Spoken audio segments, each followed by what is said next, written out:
Welcome to another edition of the Sim Racing Garage. I'm Barry Rowland. In this episode, I'll be reviewing a combination H-pattern and sequential shifter controller from the guys at MME Motorsport. They have years of experience in designing and building pneumatic paddle shifter solutions for all classes of race cars. This is one of their first sim racing controller products. Time to put it through the SRG's review process and see how it does. So, let's get to it. Let's take a closer look at this MME SimSport H-pattern / sequential shifter package. First off, MME Motorsport, who's the manufacturer of this. They're in Slovenia, and they've been manufacturing high-performance sequential shifter solutions for real race cars for a long time, all the way up to F1 cars. So they should know what they're doing when it comes to manufacturing.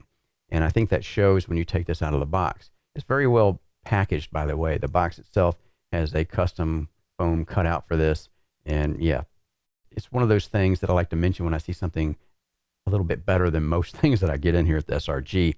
So this should be well protected. Now, out of the box again, it has a little bit of heft to it. It comes in at 5 pounds, 2 ounces, or 2.32 kilos for everybody else in the world. As you might see in the lights, we have some blue anodized plates on the side that are machined out, CNC machined, and everything is just right out of the box. You know that this is a professionally presented product and manufactured, and it should be at the price point that this comes in at. So we'll get a little closer look for you here. The blue panels here, again, they are CNC'd out. Everything is got a little bit of radius on the corners where these are. There's no rough spots anywhere, as you might imagine. It has a very smooth knob here. It has some ribs in it, and this is how we transition from H-pattern to sequential, and we'll see that in a minute. Now, maybe you don't like blue, but this is a rather pleasant blue to me. Red's really my favorite color, but I kind of like this blue. But again, that's totally subjective. Again, on the other side, we have the same thing, and we have some logos on there that are pieces of aluminum that are embedded here that are laser etched, it looks like. And it says the same thing on both sides. And on the front here, we have a carbon plate, real carbon fiber, obviously.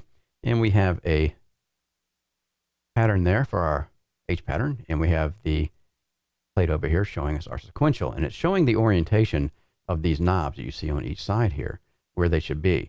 Currently, I have the side one. There's a hole in the back. You see that back there towards the front. And the back one, or rather the other side, this would be the right side, is towards the back. So this is the back, and this is towards the front. And we just switch that around to change it. And we'll talk a little bit more about that as we get there. The aluminum on the top here looks to be some kind of a tumbled finish on it, kind of a marbled look to it. We have a deeply etched MME SimSport logo up here.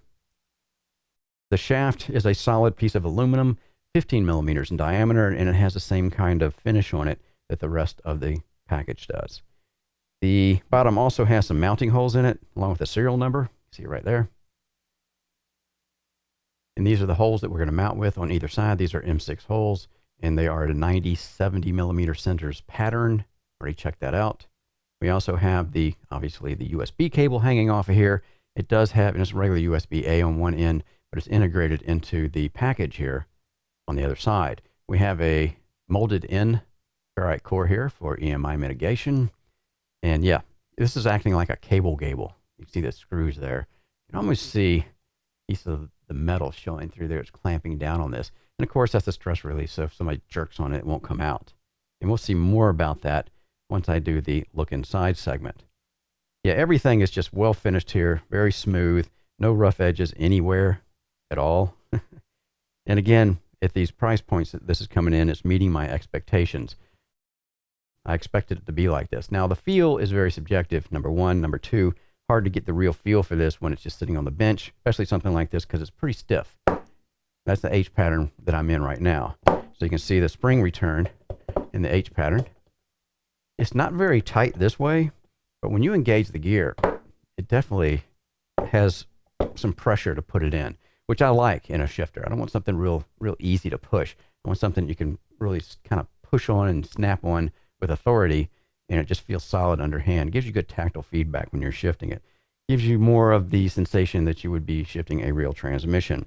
This is a 6-speed with a reverse over to the right like this and up like that. And we'll talk more about that when we're actually driving it. Anything else we can talk about here? Yeah, the knob itself over here.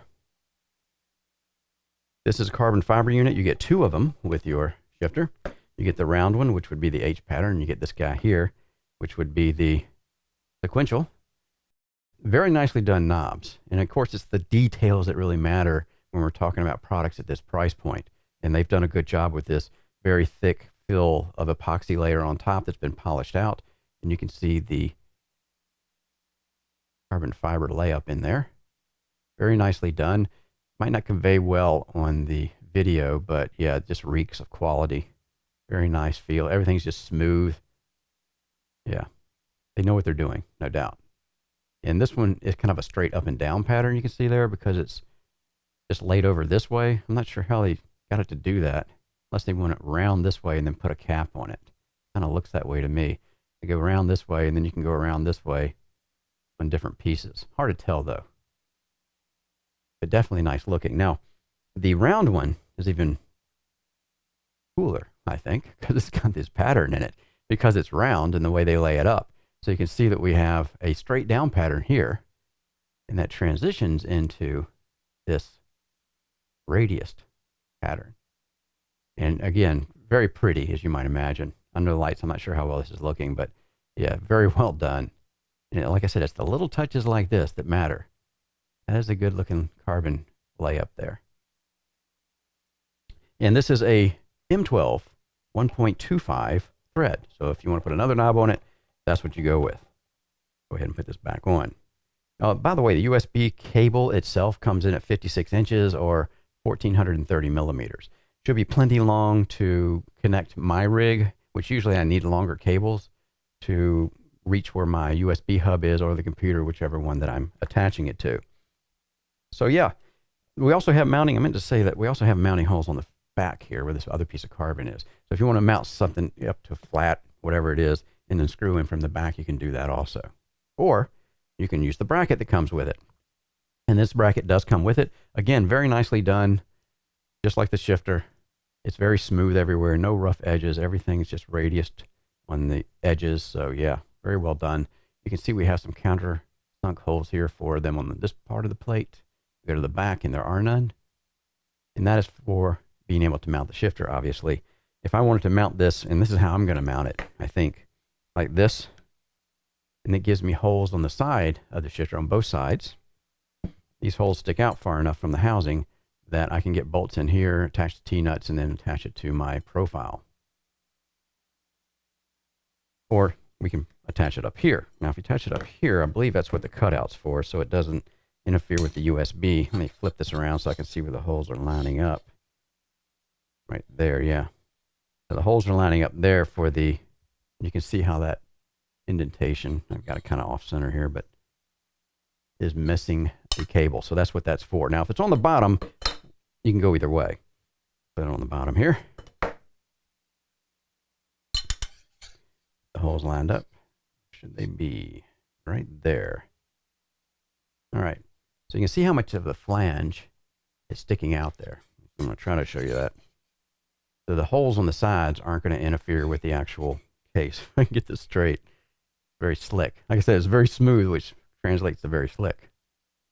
So we've got plenty of places to mount. I can mount on the sides here or the front. You can see I got plenty of holes towards the front too. So yeah, different ways to mount this.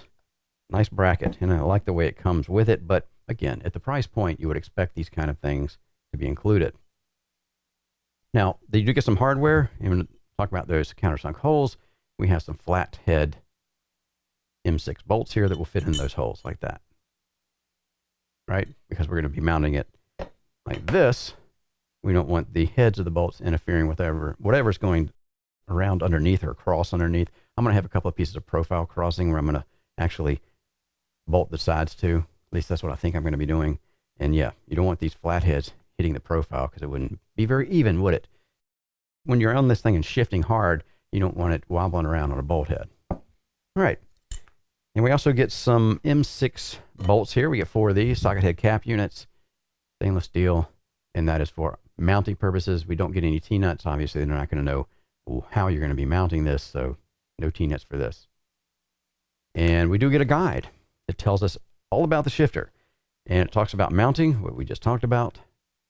And it also talks about how to transition from H pattern to sequential, and I'm going to show you that now. Very simple, really. It's kind of cool the way they've done this. The first time I've seen a mechanism working this way. We've got the knobs on both sides. Right now I'm in H pattern, not sequential, H pattern mode. So that means the orientation, tilt it this way, you can see what I'm talking about. The orientation of these knobs is one towards the front, one towards the back, right? Now they're going to not move all the way to the back, but you can see on the sides here, there's some holes in here. And this one is towards the front of the two holes and in one of the holes already. And this one is towards the back with one of the holes exposed there. So to take this from the H pattern, which we're in now, all you do is loosen these guys. Turn it this way. And they're not, you don't have to tighten them down very tight. Again, the very precision machinery going on here. And I can tell that just because of you don't have to put a lot of pressure on things. When you do that, the secret to this is don't just loosen it and think you're going to slide it, right? Because there's a shoulder in here on this knob. And as I pull this out, you'll see this black shoulder down in there. See that? Now that is actually the same diameter or cut to this diameter that will fit that very tightly, the holes themselves. So you need to come out further to where you have actually some of the bolt itself exposed. See that down there? You can see some of the threads down there, I believe. Right, so once you clear that, the shoulder clears the plate here. It's a simple matter of just taking a finger and pushing it. Very easy. And then you'll just go ahead, obviously, and screw it back in. And get your shoulder seated, and then seat it flush against the plate here. And again, you don't have to tighten it down real tight. We'll go ahead and go to the other one. And because it's forward, see there, we're going to move this backwards. Again, very easy to do. Only takes a few seconds. Pretty cool. I like that. I can't wait to get inside and see how this is working because I've never seen something like this as far as the mechanicals. Moving the internal parts to shift from one mode to the other. Again, you don't have to tighten this real tight. Just snug it up a bit so it doesn't go anywhere. And now we're in sequential, which is from, I guess that's about, I'd say it's about an inch throw, maybe 25 millimeters or so from here, not down here. And it's definitely got some spring pressure to it. And there's a feel of a breakthrough. It's stiff until you finally get enough pressure to make it move. And then it kind of goes over almost feels like a cam that we're pushing into. Of course, I have no idea. I have to wait till I get inside and take a look at it. But again, strong spring on here. More like a real car would be instead of something flopping around. Definitely feel the material quality in this when you're using it. But then again, once I get it bolted down on the rig and using this thing in anger, I may change my mind. Let me make another observation about it. But yeah, feel is subjective anyway, end of the day. So just because I like the way it feels certainly doesn't mean you're going to like it. And of course that goes both ways. Just because you like the feel of something certainly doesn't mean that I would like it also. I think that's about it. That's all you get with this. It's pretty simple setup here, very simple to use. And we'll just go ahead and get on to the mounting segment. Now let's look at our mounting options for the H pattern / sequential shifter. Now they give you this bracket and it comes in the box. This is also a 7075 series aluminum that they use throughout the construction of the shifter itself. And it is 5 millimeters thick. We have some countersunk holes on one side and the other side they are not. And we have a couple of different patterns here depending on how you're going to mount your shifter. Now remember, we can mount it, turn the plate this way, just like this on the plate, because we have the holes on the bottom there. Or we can mount it this way on the plate, because we have holes on the back. So if you want to mount this on the back to something that you just want to screw it to, then you can do that also. These holes line up here. And you can see that's what the cutout is for. Do it this way, so that it does not interfere with the USB cable. Now you could flip this around, but see if it'll still fit that way. I'm not sure. No. So there's only one way you can use it as far as the orientation goes. Now on the bottom we have two different ones. We can do it this way, where the holes, now see these 4 holes on the bottom here? these guys here. Now we can use these holes or these holes or these holes to mount it with. So I would want to mount mine so that I had the holes towards the front, like this. Hole pattern matched up. There we go. So you can see those holes on the front there. I can use those. Of course, I could turn around if I want to do it the other way and do the same thing. Line up my holes. There they are. And then those holes are oriented that way to use them, which would be towards the front, which might be the way I do it. Depends on your mounting solution, and we're going to go over that in a second here too. So it depends on what you want to do here. And of course, it's a simple matter of just bolting this onto the bottom, and we'll see the result of that once I get it done. Now, there's also another bracket that's available, and that is if you decide to get your H pattern shifter and you get the handbrake. They make a handbrake here that I'm also doing a review on, and that will sit in tandem with the shifter itself, with this bracket. Here we have 4 holes, obviously for the bottom of the H pattern shifter, and then we have 4 holes for our handbrake. And you can see how these 4 holes are off angle, which is nice because once it's sitting there, the actual handbrake will be sitting, let's get it like this, off to an angle a little bit, which is going to make it much better as far as ergonomics is concerned when you're actually using these two together. Now, if you buy them at the same time, they'll send you this extra bracket. Now, if you just buy the shifter, then once you buy the handbrake, they'll send you the bracket then. Or if you just buy the handbrake, it comes with its own bracket. And if you buy a shifter, be it their sequential or the H pattern, they'll send you one of these. And we'll go over the 2 different mounting styles later. Now, I'm going to go ahead and put this guy out of the way. So I'm going to use this bracket to mount to my rig. Now, I'm using this 4080 series as an example of what the rig is. And there's a profile rig, and a lot of the profile rigs, their shifter mount, handbrake mount, or whatever you want to mount to it, comes with a piece like this. It's going to be longer, and then we actually attach it to the front of our wheelbase uprights. So I typically do it like this. I have a piece of 6-inch 40 series aluminum. This happens to be silver. I have it in black too. And I have another one over here. And what I'll do is put these in like this. Pretty simple. Obviously, I already have my T-nuts mounted in here. We'll slide this one in. It's a little tight. Loosen up a little. There we go. And then we'll do the same thing with this guy. This is the beauty of profile cockpits. You can do a lot of different configurations to securely mount things to it. Let's get the ball bearer. Okay, now I would have this like so, and actually these are reversed. The offset's a little bit messed up here. Let me turn this one back around.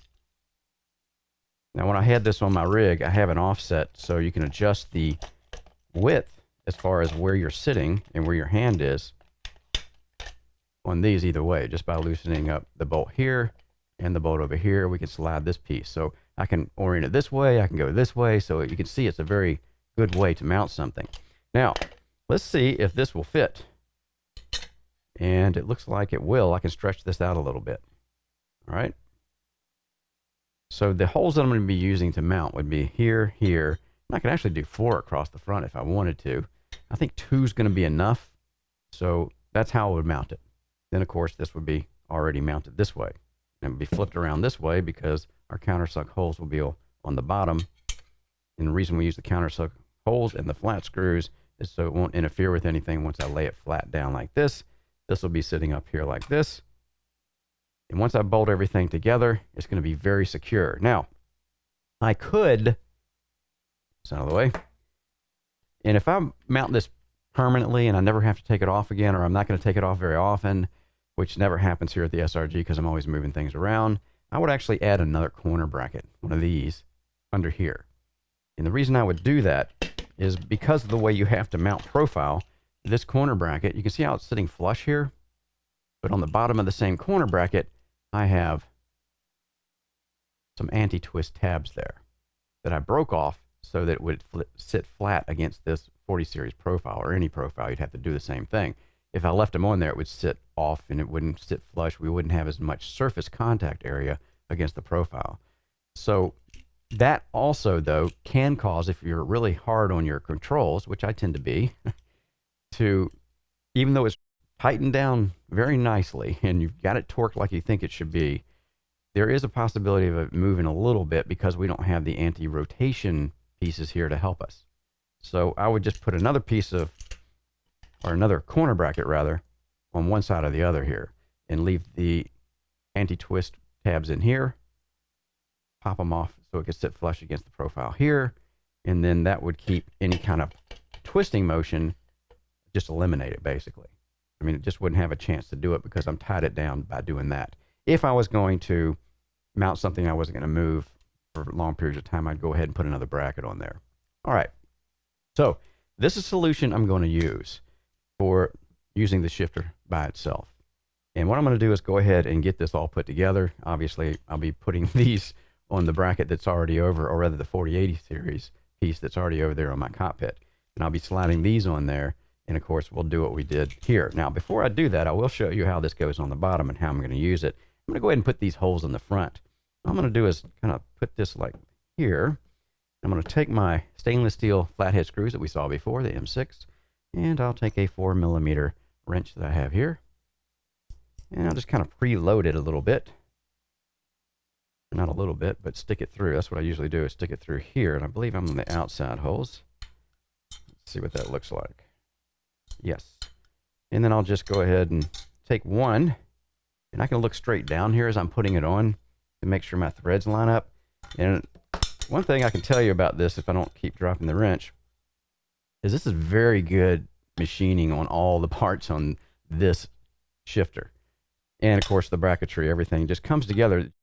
It's hard to convey that on video, but the quality here is very good. All the holes line right up.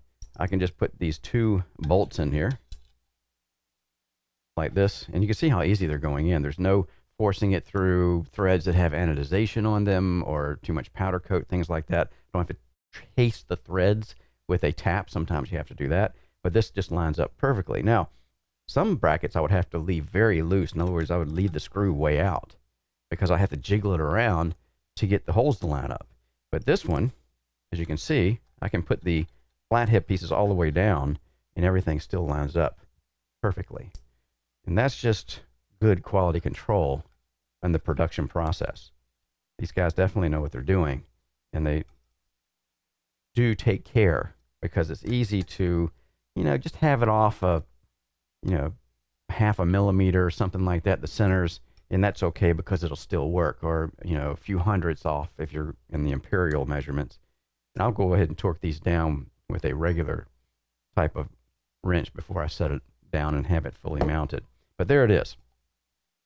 So I'm going to mount it like this. Again, I'm probably just going to use these corners here for my mounting. Of course, I could use any of these holes along the sides or across the top, and it'll be oriented like this, and that'll be ready to go. So when we come back, I'll have it mounted, and we'll take a look at how that went. Now let's take a look inside of this MME SimSports H+ Sequential shifter. Now I've already removed some of the coverings here so we can see what's going on. There's a, if you've been following along in this review so far, you know there's a carbon fiber sheet piece that's very stiff that goes in the back, and you can see the notch cut out there for the USB cable. And we have this piece, which is in the front, sitting like this, that has the little indications of where your knob should be, depending if you want it in sequential mode or H-pattern mode. Nice carbon weave on these. Now, if you'll notice, there's a little bit of a curvature or radius to the front of this casement, and this is a flat piece of carbon fiber. What you have to do is put this in and have a little bend to it when you reassemble it, because when I took it out, I could see it's like a preload, so there's tension on this when you take it apart, and you have to load that tension back in and give it that curvature when you're putting it back together. But it's doable. I found the easiest way to do that was to, once you have the side off, and we'll take one of these sides off in a minute, to go ahead and put it in there and get the curvature right, then put the side back on and capture it. And then the flat piece, you just kind of take this one on the back. Now, obviously, it has some grooves in there too to contain it, and just kind of slide it in there, really. See if I can get it to slide here. Yeah, just kind of slide it in there, once you have this one set, you should have this loose enough to where you can go ahead and squeeze it in there like that. This will go ahead and slide on in, but I'm not going to do it because obviously we want to see what's going on inside here. This is the MME SimSport plate. There's a separate plate that is part of the curvature that sits on top of this plate like this. Once we have it back on the case. Let's take a look at first how they're doing the electronic part. And this comes off as one piece. Again, remember the complete construction here is 7075 aluminum. And they've machined out a area here. Well, that's going to show up. So all of this piece where this board is sitting has been machined out. Of course, they drilled some holes here and added some threads so that they could get these little socket head cap screws in there and hold the electronics board steady so it doesn't go anywhere. Very nice design. You can see there's a massive cable function going on here. This little piece of aluminum. So that, of course, is a strain relief, so you can't pull on the cable and pull these little wires here that are soldered to our board. And you can see it is an MME board. And this one is the Reversion 3. See the Rev 3 down there. Now what's cool about this board is it's all Hall sensor as far as the setup. And we've got a Hall sensor here. Now these are small, but you should still be able to see them. We got one here, and you can see there's some markings next to this, which is a 2 and a 4. Nothing over here, but on the bottom we have 6, 3, and 1. So these are for the gears, obviously. So we have a sensor here, here, and over there, and corresponding sensors here, here, here. Now that's for the forward gears, right? We got 6 speeds, so that's the forward gear sensors. And on the bottom here, make it a little easier to understand, we have this shaft sticking out. And of course, that connects all the way through to the main shifter lever shaft. And goes through, and it has a magnet on the bottom of it. You can see it sitting in there. So of course, the magnet has a magnetic field. The sensors are going to sense that and pick it up and be able to tell which gear we're in. And over here, remember these knobs here do the selection, and we move. I'm going to show you a little more detail of that in a minute. As we move these back and forth to switch from sequential to H pattern mode, then they have their own magnets in them on these little poles hanging down here. As they move, we've got some more Hall sensors over here. Over here. One here and one here, one here, one here. And if you look next to them, this has SH on it. That's the Hall sensors for either a sequential or H pattern mode. So there's no contact going on anywhere in this board. Now you'll notice these are surface mount Hall sensors, and they kind of look like, if you're familiar with electronics, you know, just transistors, little surface mount transistors. PNP, NPN, that kind of thing for voltage regulation, that kind of voltage sensing, things like that. But these are actually Hall sensors. Now the one over here is what I call a more of a traditional looking one. And this is not a surface mount, this is a through mount. See how long the holes are on that? So this is sitting in here, and they've got hot glue, this strong hot glue, black, that is keeping it from moving around. Why that's sitting up there like that is because when we come up here and we go to reverse, now remember reverse is all the way over, and you can feel it click like that. That's reverse. And you can see there's a arm moving in there when I do that. See that one? And then we go up, right? Well, when you have it in an extreme angle like this, if we look at the bottom, you can see it's way over there. And it doesn't stick down as far as when it's in the gate for the rest of the gears. So it's obviously it's shallower. So that's why you see this sensor sitting up off the board so that it can still pick up the magnetic field on the magnet on the bottom of the shaft. Pretty cool, huh? Yeah, I like this kind of stuff. It's interesting to see how people come up with the solutions to what they're doing here. So yeah, I've got no complaints about this. And we have the main processor here. We've got some caps in here. Looks like a little voltage regulator transistor sitting there with the caps supporting that. So yeah, very, very neat layout.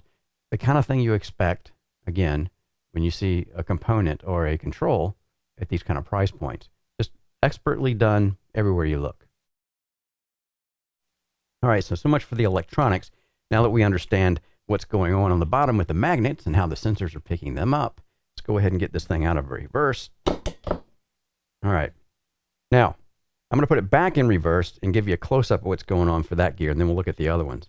This is obviously the main levers coming down here. We have a spring-loaded ball bearing in there, and it's on the bottom. You can actually see the spring in the, like a pressed-in housing there. You're going to see there. See those grooves? Those are not threads. That's the spring. So it's holding that ball bearing in there under tension. So as we go into reverse, it'll rock through that. And you can feel that in the shifter lever itself when I do that. So I pull it over and go all the way. See, this is normally how I would do first gear, right? You don't see anything going on with that lever. But once we go to reverse, that's when it engages. And you can feel that very good in the handle or the lever when you're using it. All right, so that's reverse. We got that covered. Let's go ahead and get out of reverse again. And of course, you can see how much further that shaft is sticking through. Maybe this is a better way to see it than it is when it's in reverse. And again, that's why we have the raised Hall sensor on the board over here. So the rest of these gears is going to be a lot closer. So that's our H pattern gate, and you can feel this gate. That's what you feel when you're actually shifting the shifter. If you're over in first, second, third, fourth, sixth. So it's just following the gate as we're going through all that. You can see as I move it, if I can do this. It's kind of tough when you're trying to hold it at the same time. Let's see if I can do this where you guys can see what's going on. There we go. So it's moving that way. Let's go over one gear. You can see how it's rotating one way or the other depending on which gear we're selecting. Let's go over here and get fifth gear. There's fifth. But the whole time, this shaft is protruding much further than it was over here when we were in reverse. So again, it's just going to follow the gates. Now, the feel of this when I'm using it, and I'll talk more about it when I'm driving, it doesn't feel like you're actually using a gearbox. In other words, you're pressing against gear selector forks and things like that. But there is a resistance as we push through each time we do that. That's provided by a cam, and we're going to see this a little bit better. You can see it in here. This whole piece here that's like a kind of a yoke looking thing. Again, we'll see a better shot of it once I get this thing opened up. We'll take a piece off of it. But I want to go through the gears first because it's not easy to do that when you take one of these covers off and take these guys out. So anyway, there's ball bearings in here, and they are, you can see them in here. I think are these sealed? Shielded. Okay, so we got some shielded ball bearings in here, or rollers, if you will. And there's a cam profile on this big piece of aluminum here.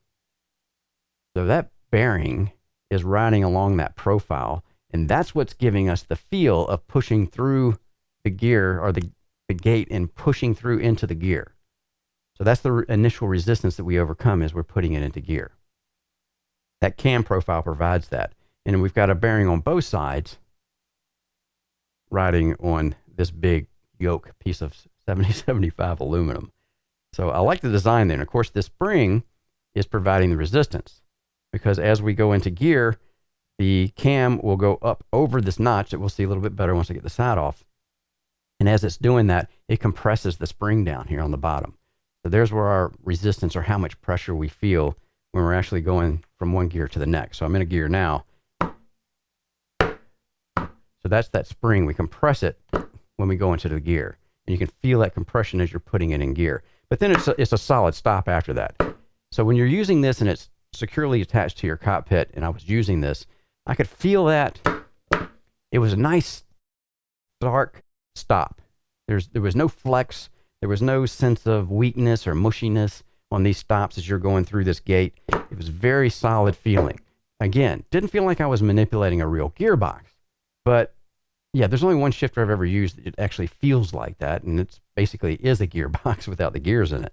So, but for what the design is here, it feels pretty good. I didn't have any really complaints about it, and I wouldn't know any better if I didn't have the other gearbox I was using as far as what it can feel like if you're using one that's, well, obviously it's like twice as much as this too, but anyway. But yeah, it does have a nice satisfying whack that you can put it in gear with, and I hammered on this pretty well for a while, and It never even felt different, didn't feel flexy. It just was consistent every time on the shift. And that helps you when you're trying to drive the car and shift an H pattern, especially if you're doing heel and toe and stuff. Yeah, it really helps you get a feel for exactly where the shifter lever should be. It didn't take me too long to come up to speed to adjust to that H pattern that's in the gate in here, to where I could, muscle memory gets you where you know where you need to be to put it in gear. Every once in a while, I'll still miss one, but again, that's just something more time on target I probably wouldn't ever miss again. But for the most part, I didn't. And I came up to speed pretty quick on that. All right, so that's the H pattern, and that's how that's working. Now I'm going to take these two pieces over here, and we're going to change the configuration to sequential mode. And again, very easy to do. We just take both of these knobs. Remember, when we're twisting this knob, you don't just loosen it and then move it. You can't do that because there's a shoulder on that knob that I'll show you when I take it out. There's that shoulder, and it has to clear this plate here, right, before you can move it. But then it moves very easily. Now, when we're moving it, again, not the easiest thing to show you here, but once I get the sides off, we'll see it a little better. This piece here is kind of an L-looking bracket, and it just moves back and forth. And remember, as it moves back and forth, the shaft that's attached to it, sticking out on the side here, is also moving, and that lets the circuit board know, again, on these Hall sensors that are on the circuit board, if we're in sequential mode or H pattern. All right, so that just moves very easily back and forth. I'm going to go ahead and spin this one in. While I do that, let's go ahead and just take the other one and put it where it needs to be. So you can see how fast this stuff changes. They've done a good job with the design. It's very quick if you want to switch back and forth quickly. Of course, when you're going from sequential to H pattern in different cars, speed probably isn't the most important thing because you're still, like I said, you're still changing cars in the game or whatever. All right, so now I'm sequential mode. So all I can do now is move this back and forth.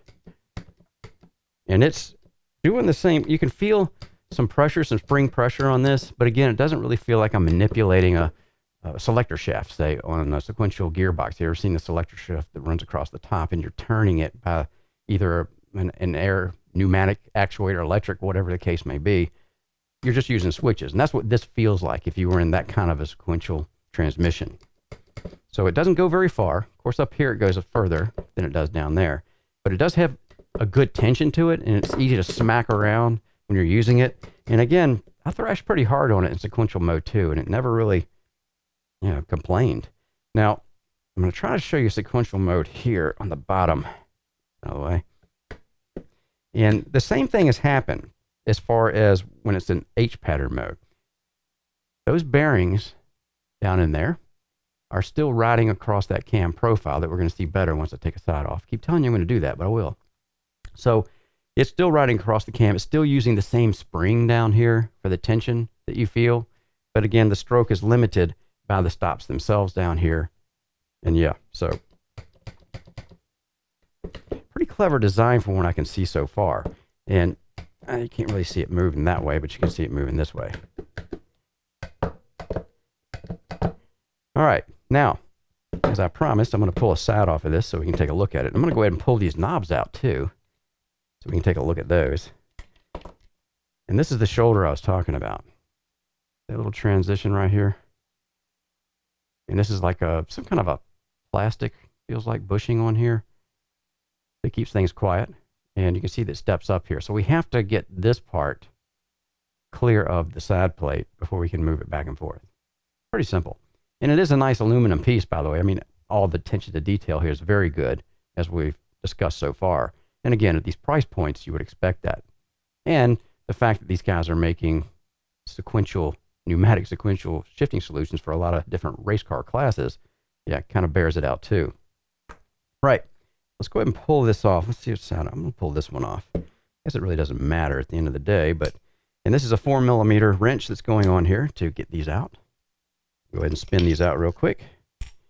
Keep them in our dish so we don't lose them. Okay. Now I'm just going to lift the plate off. And this will also give us a good look at how that H pattern sequential selector is working. And it's just sitting on here, and you see there's a socket head cap bolt in there holding it to this very thick aluminum. This is almost 10mm thick, 775 aluminum. Of course, it has anodization everywhere, inside and outside. So again, You know, like I said, this is meeting my expectations. So this obviously gets moved when we're moving that knob back and forth. And of course, the little shaft that's sticking up here with the magnet in the bottom is moving also. So it will select on our board over here. It moves between these two hall sensors on both sides. So it knows which we're in. All right, so let's go ahead and take this and put it to the side. And now I'm going to give you a better shot of this cam profile that we have here. And there it is. You see, this is a solid piece. You see there, the shaft goes through it over there. But everywhere else, it's a solid piece of 775 aluminum. And the reason I'm showing you guys this stuff is because I'm trying to relate to you, which is very hard to do via video or pictures, just how solid this feels in hand when you're using it. And this is why, because of these very thick pieces in here that are supporting everything. So there's the cam profile, and there's the rollers. And as if I can do this without messing anything up, let me go ahead and move it. There we go. Good. Nothing flew out. So now you can see the cam is moved onto the tip of the cam here. And when we go the other way, it does the same thing. When it drops down into this piece here, then the spring will release a little bit, the tension on the spring, and that what gives us the feel when we're going through the gears. And you can see the top plate here that everything is mounted to is a very massive, thick piece of 75 aluminum. Again, it's machined out here. We have a hole that goes through it to capture this, call it a yoke-looking thing, as far as that piece is concerned. But again, everything in here is, as you can see, is very well done, well thought out, and just well executed. I mean, I don't see how you can find anything wrong with what's going on inside of here. Everything is just professionally done. And I think this directly reflects their experience working on real high-performance automotive components. Yeah, just well done. Right. I guess that's it. Put it back in neutral as far as a look inside. So yeah, we'll just go ahead and get to the next segment. So here's the final mounting solution for the MME SimSport H-pattern sequential shifter. And like we saw on the bench, I'm using these 6-inch long 40 series profiles with corner brackets on each side. See the ones underneath there.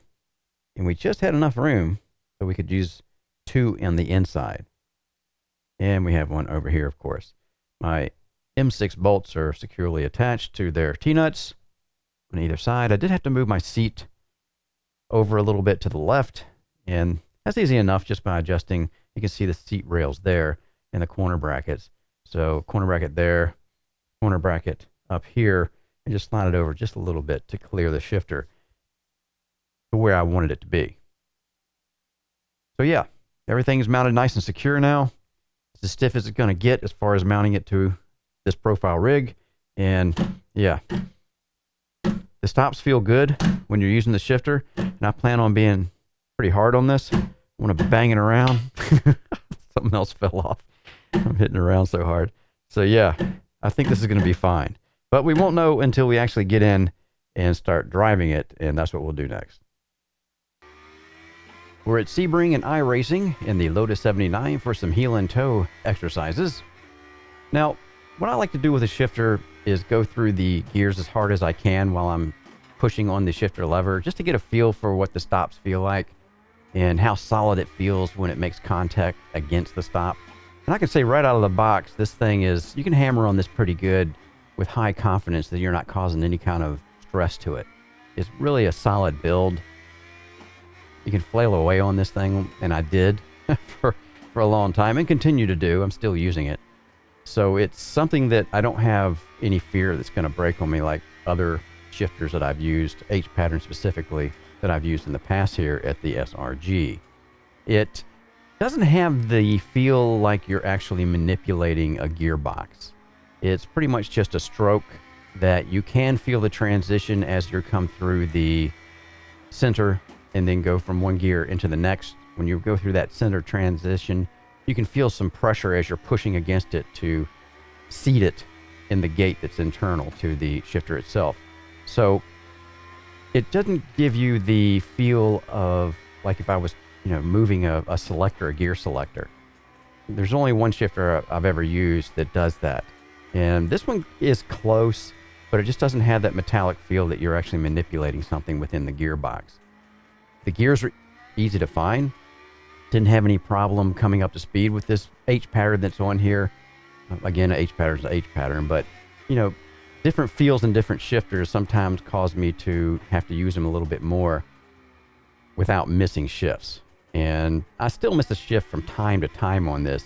And typically it's going from second to third. Sometimes I'll go to fifth for some reason. But yeah, other than that, I'm pretty solid on the shifter now. And I like the way it feels. You can just hammer away on this thing and it just keeps giving you the exact same feel, the tactile feedback all the time. So far, so good. I don't have any really quibbles about it, except that, yeah, it just doesn't feel like I'm pushing it through a real gearbox. Now we're going to put it in sequential mode. Remember, we're just moving those knobs on the side of the casement. And the sequential shifter has a good spring tension to it. Now, that is not adjustable, by the way, just like on the H pattern. That's one thing I would like to see on this shifter, is some way to adjust the tension. I would like to have a little bit more myself, even though I was satisfied with the feeling I was getting. There's nothing like fine-tuning it. And the same thing, like I said, with the sequential in this mode. And by the way, we're in the Super V8 car, and I believe this is the Holden. And yeah, this is a great car for doing sequential shifting in, and it's a tough car to drive too. So I always like to get back in this car once in a while because it's such a challenge to drive it. It has so much power, and it's really hard to get the power down. But yeah, pounding away in sequential mode also, it doesn't show any stress. It does have a good tactile feel. Again, it doesn't give me the sensation of pushing through a gear as far as a mechanical turning of a gear on the selector shaft that sits on top of the sequential gearbox. You don't have that feel. It pretty much just pushes through the resistance pretty quickly. Not a lot to it. But most sequential shifters are like this.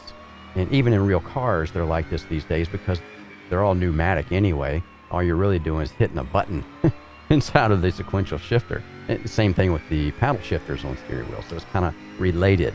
But I like to have a sequential shifter down on the board like this, and a full-size control like this, to be able to slap it around a little bit. It just feels more natural to me because when I was, that's how I was brought up in race cars.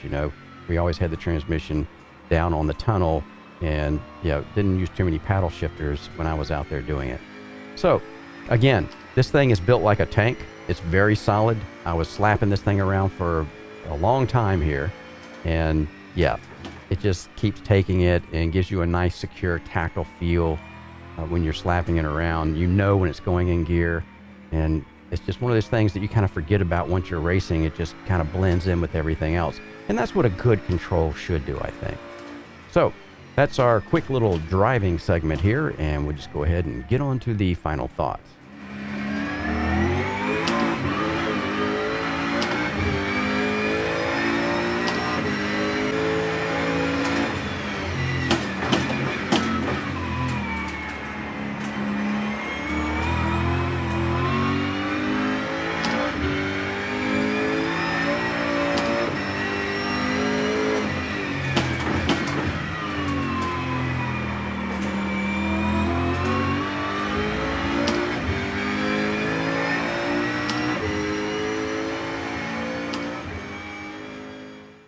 Final thoughts on the selectable H-pattern sequential shifter from the guys at MME Motorsports. Out of the box, this shifter presents as a high-quality controller. It is constructed from 7075 aluminum, which is stronger and more difficult to machine than the 6061 aluminum used in most of the controllers I've reviewed to date. The fit and finish are very good and in line with the expectations for a controller at this price point. Everywhere you look, you can see the care taken in the manufacture of this shifter. The shifter comes with two well-finished carbon fiber wrapped shifter knobs for either H-pattern or sequential shifting modes. It also comes with an aluminum mounting plate and fastening hardware for mounting duties. I was able to get a solid mounting solution for my cockpit without any dramas. The internal mechanicals, which are also manufactured using the 7075 aluminum, look to be of a well-thought-out design, with confidence-inspiring thick aluminum pieces to handle the stresses being transmitted from the shifter lever. Two shielded bearings are used to follow a cam profile to give the user a feel of engaging a gear when completing a shift. Although, to me, it did not feel like it was actually engaging a gear. just a very solid feeling stop at the end of the shift stroke. They have a clever, quick, and easy-to-use solution for switching between H-pattern and sequential modes. There are magnets at the bottom of the main shifter shaft and both of the shifter selector shafts to provide a contactless Hall sensor switching solution. The circuit board, which is designed and manufactured in-house at MME, is a very clean and professional-looking solution. There are very small surface mount Hall sensors arranged around the board to match the shifter shaft's position when a shift is completed, with 4 more sensors located on the sides of the board for the shifter mode selectors. Driving the shifter in H-pattern mode gives you a very solid feel and good tactile feedback on the completed shifts. I was able to come up to speed fairly quickly to where missed shifts became quite rare. I leaned on this shifter pretty hard, and it did not show any signs of stress during the hours that I drove with it. In sequential mode, the shifter felt like most modern-day sequentials that are actioning switches instead of levers and gears attached to the selecting rod found on sequential gearboxes. Slapping it back and forth during my spirited sessions did not have any detrimental effects that I could see. Here again, good tactile feedback with very solid feeling stops. In either shifter mode, I did not feel any internal flexing or give. Overall, this shifter solution from MME Motorsport performed without any dramas, and it always felt very solid in use. Now, this shifter is aimed at the higher end of the sim racing controller market, and the price is higher than any other combination shifter I have reviewed to date. There are less expensive solutions out there, but none are built to the level of quality and durability that this one is. I'm Barry Rowland. Thanks again for watching the Sim Racing Garage channel. Don't forget to hit the subscribe button. And if you would like to help support what I do here at the SRG, visit my website at simracinggarage.com.